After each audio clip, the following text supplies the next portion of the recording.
Hello, hello. Today we are going to be talking about what I believe are the most vulnerable sports cards right now as far as pricing goes. We are going to dig into this. It might hurt some feelings, but it needs to be talked about. Stick around.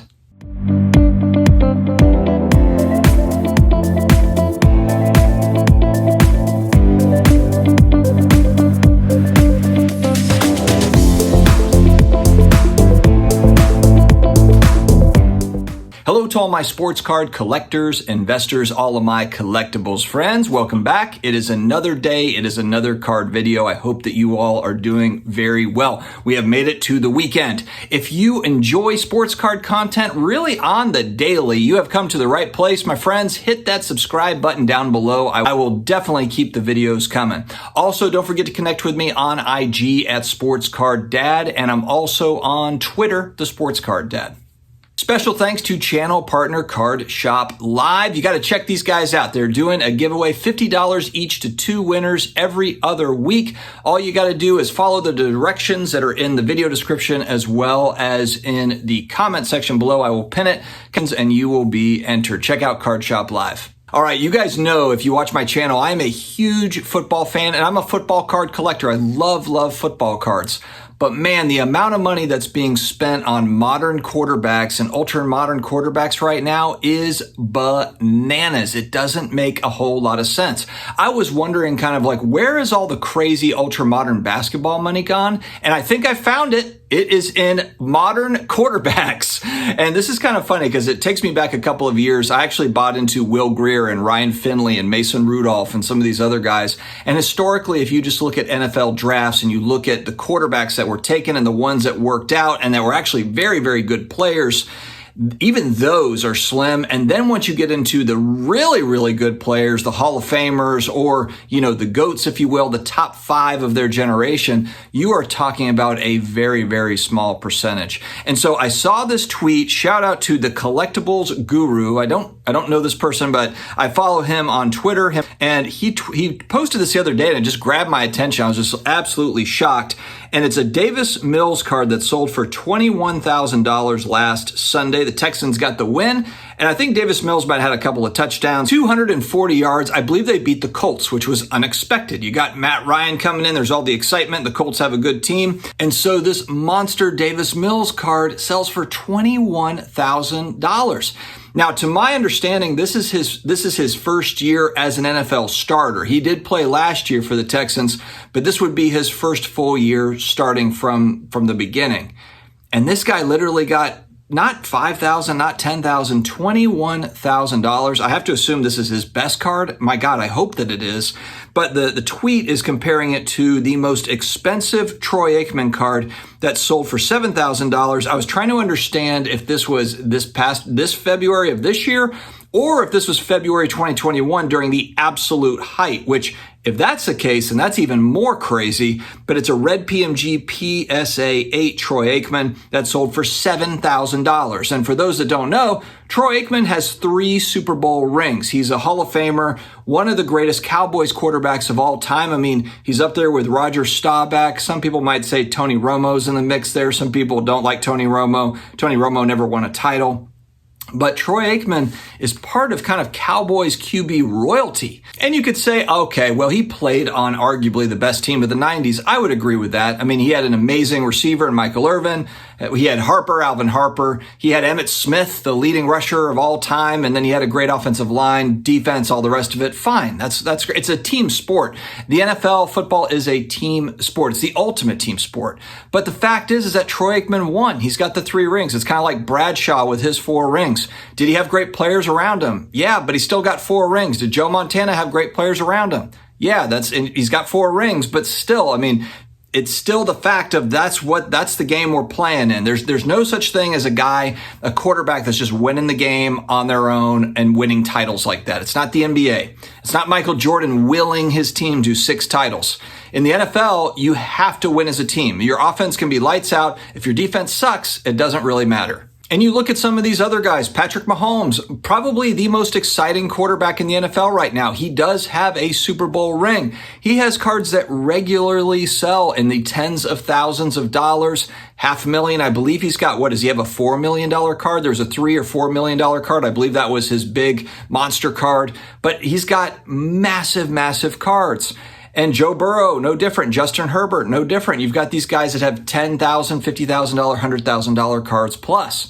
And, I've heard, this is the one, I heard podcasters literally saying, well, yeah, but the cards these days are a lot cooler than they used to be 20, 30 years ago, 40 years ago. And it's like, yeah, okay, but $250,000 cooler? I mean, it's got an autograph and a patch on it. Meanwhile, you can get an autographed football of a guy for $500 or $1,000 or whatever. I mean, something just isn't adding up to me. I mean, and literally we can run down a list. 81 Topps Montana rookie card. PSA 10 sold for $68,000 recently. And again, some will say, yeah, but that's not autographed. It doesn't have a patch. Yeah, but it's also his only rookie card. He doesn't have 100 different rookie cards, and then he doesn't have another 100 or 1,000 variations of that rookie card. That's his rookie card. 84 Topps John Elway, 2 rings for John Elway. Been to what? How many Super Bowls has John Elway been to? 6? And he won 2 of them. Sold for $6,200 in a PSA 10. 1976 Topps Walter Payton PSA 10, $75,000. I get that it's a running back, but still very important football card. Greatest running back of all time, or top 3 of all time for sure. Yeah, but Dustin, you don't need to shove this vintage down my throat. You're just propping up vintage. Fine, let's go look at some modern stuff. One of the guys that's talked about a lot these days, Josh Allen. Another guy's got monster card sales, $250,000 for the premier, Josh Allen stuff. You know who he's compared to a lot? Ben Roethlisberger. He actually reminds me of a young Ben Roethlisberger. And I heard there was a commentator that's, oh, you know what? I was watching Sean Payton interviewed recently, ex-coach of the Saints, tier. He interviewed and he compared Josh Allen to Roethlisberger. That actually makes a lot of sense. Roethlisberger was really damn good in his early years. Really, he had a decade of football where he was a top 3 NFL quarterback. He has 2 rings. He probably would have had more rings if he hadn't lost very, very close matchups with guys like Tom Brady. So Ben Roethlisberger is kind of what you're hoping Josh Allen's career ends up being. I think I saw Contenders rookie auto for Roethlisberger about $6,000. $6,000, which that's a lot of money. Yeah, but compared to what? It's all relative, right? Outside of Tom Brady, who's the best quarterback or most accomplished quarterback still left in the NFL? Aaron Rodgers, he's got a ring. Some people think this is a top 10 NFL quarterback of all time, Aaron Rodgers. He's that good. He might only have 1 ring, but he just hasn't had the teams around him, etc. 2005 Contenders auto Aaron Rodgers in a PSA 10, $30,000. So you can get a premier Aaron Rodgers rookie card, autographed, all the rest of it. He's already done the business. He's already had an amazing career. Really, the only guy that can break Tom Brady's records, they were originally Drew Brees that broke them. Now Tom Brady has them. The only guy in striking distance that can break the touchdown record as well as the yardage record that Tom Brady holds. And frankly, I think that he's playing 1 more year just to get a little bit more of a buffer on Aaron Rodgers. He's not stupid. I know that he's paying attention. Aaron Rodgers does not want to give up these records, Tom Brady does not want to give up these records quickly or soon. And Aaron Rodgers, if he plays, I believe in 4 or 5 seasons, if he can just play for another 4 or 5 seasons, can take those records away from Tom Brady. So I think that that's in the back of Brady's mind. I know he wants to win another Super Bowl. Some people will say, oh, he doesn't care about the individual accolades. I think he does care about it. I think he wants 8 rings, but I think he also wants to have the all-time yardage record and the all-time TD record. And Rodgers is the only guy in striking distance. Actually, Matt Ryan is also in there on the yardage side, not on any other side. But Aaron Rodgers is the one guy that's there that could take him over. So, but Aaron Rodgers, that's a guy where he's already accomplished. He's already won the ring. Herbert, all these guys, Burrow, I understand Burrow was in the Super Bowl. And yes, these guys probably do get Super Bowl rings at some point, but we don't know who, we don't know when, we don't know how many. And the amount of money that is being paid in anticipation, the amount of money that's baking in Super Bowls right now, man, we are just baking in accolades. It's insane. How many Super Bowls are you baking in? I mean, how much yeast and flour and all the rest of it are you going to bake in? I mean, this is insane. So this is easily the most vulnerable part of the card hobby right now from a price perspective. You know, a lot of these guys are going to go on to have great careers. And even if they have great careers, are these prices going to hold up? And what if they don't? That's one thing that I think isn't talked about enough when we talk about price volatility in sports cards. You really get punished. When we talk about player performance, so many different folks talk about, you know, player performance, it matters. They have a big year, if prices go up and blah, blah, blah.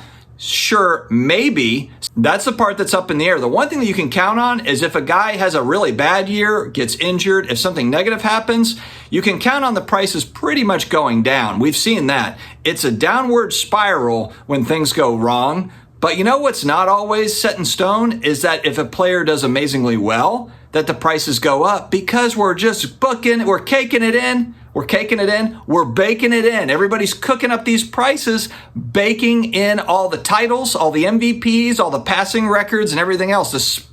All the speculation has got this stuff to the moon already. So that's why when, you see reports on Patrick Mahomes had a great week 1, and guess what? His cards didn't move. Why is that? Because his cards are already jacked up. He's already priced in 5 titles. He's already priced in that he's going to be the next Tom Brady.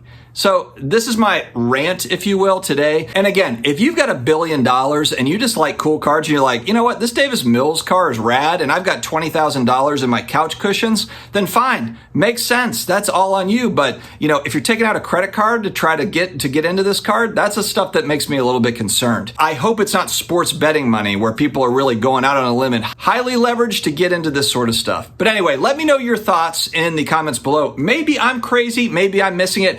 Maybe the cards are just that much cooler now that they've got a patch that maybe was worn by a player or a team or looked at from across the room, whatever. And it's got an autograph on it, so it's worth $1 billion. I mean, come on. All right, guys, stay healthy, stay awesome. I will talk to you again later. Go Saints.